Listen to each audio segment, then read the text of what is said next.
ভক্তিভাবে যত নারীগণ করিবে লক্ষ্মীর পূজা হয়ে এক মন। ধনজন বাড়ে আরো পুত্রের পুত্র, ষোড়শী দেবীর গুণা হলো মূল সূত্র।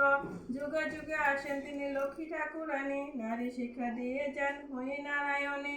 কেমন এতে স্বামী ভক্তি করিলে জগতে, মাতৃজ্ঞানে পূজা করে এই পৃথিবীতে। স্বামী সুহাগ সেবার গুণে ধন বৃদ্ধি হয়, লক্ষ্মী রূপে শ্রী বর্মা দেখালেন তাই। সদাচারে থাকলে ঘরে লক্ষ্মী বাজার হয়, অনাচারে থাকলে তার বিধি বাম হয়। প্রভাতে স্বরাজাতি সন্ধ্যায় দেয় বাতি, লক্ষ্মী বলে দ্বারে দ্বারে আমার অবসতি।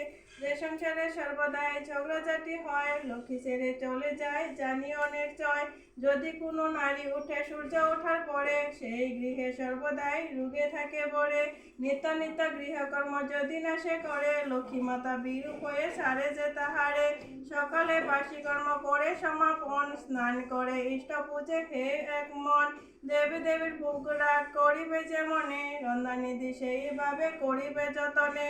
স্বামী পুত্র খাওয়ার পরে নারী নিজে খাবে, নারী নীতি সর্বদাই পালন করে যাবে।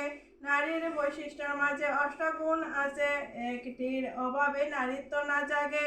না নিয়ে যে রান্না করে যদি কোনো নারী, সদাচার বিনা রান্না জীবনের ওরি। অদীক্ষিতের হাতের রান্না খাওয়া উচিত নয়, যাগযজ্ঞ পূজা অর্চনায় ফল নাহি হয়।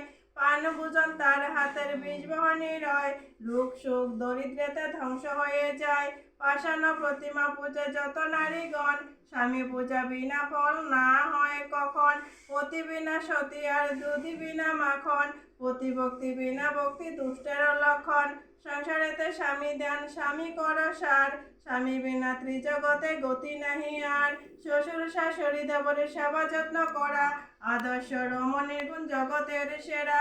লক্ষ্মী মায়ের মহাত্মা শোনো ভক্তি ভাবে, দুঃখ হরণ বলে সবাই সুখ শান্তি পাবে।